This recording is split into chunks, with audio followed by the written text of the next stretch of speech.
హిందూ చైతన్య వేదిక ఆధ్వర్యంలో ఏఈ కుటుంబం ఆత్మహత్యకు కారకుడైన సాదిక్ ఖాన్ ను కఠినంగా శిక్షించాలని కోరుతూ చలో కాకినాడ కార్యక్రమాన్ని చేపట్టినట్లు హిందూ చైతన్య వేదిక కన్వీనర్ కంచుమర్తి అప్పాజీ తెలిపారు. కాకినాడ హిందూ చైతన్య వేదిక కార్యాలయంలో మీడియా సమావేశం నిర్వహించారు. సమావేశంలో హిందూ చైతన్య వేదిక కన్వీనర్ కంచుమర్తి అప్పాజీ మాట్లాడుతూ ఈ నెల 24వ తేదీన ఏఈ కుటుంబం ఆత్మహత్యకు కారకుడైన సాదిక్ ఖాన్ ను కఠినంగా శిక్షించాలని చలో కాకినాడ కార్యక్రమాన్ని నిర్వహిస్తున్నట్లు తెలిపారు.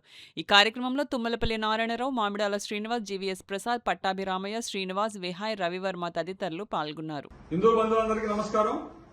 ఈ నెల 16వ తేదీని లవ్ జిహాద్కి బలైన నూకరాజు గారి కుటుంబానికి న్యాయం జరగాలని హిందూ చైతన్య వేదిక చెలో కాకినాడ పిలుపిచ్చింది.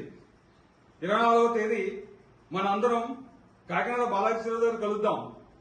లవ్ జిహాద్ ఉగ్రవాది సాదిక్ ఖాన్ ని కఠినంగా శిక్షించాలని, ఇలాంటి దురదృష్టకరమైన సంఘటన మరే హిందూ కుటుంబంలో జరగకూడదని భావిస్తూ మన అందరం కలిసి కదిలి మన చెలో కాకినాడ కార్యక్రమంలో పాల్గొందాం. లవ్ జిహాద్ ని నిర్మూలన చేయాలని ముక్త కన్నంతో హిందువులందరూ కలిసి కదులుదాం. చెలో కాకినాడ రండి, మనందరం కలిసి మన పిల్లలను రక్షించుకుందాం లవ్ జిహాద్ బారి నుండి. జై శ్రీరామ్. జై శ్రీరామ్.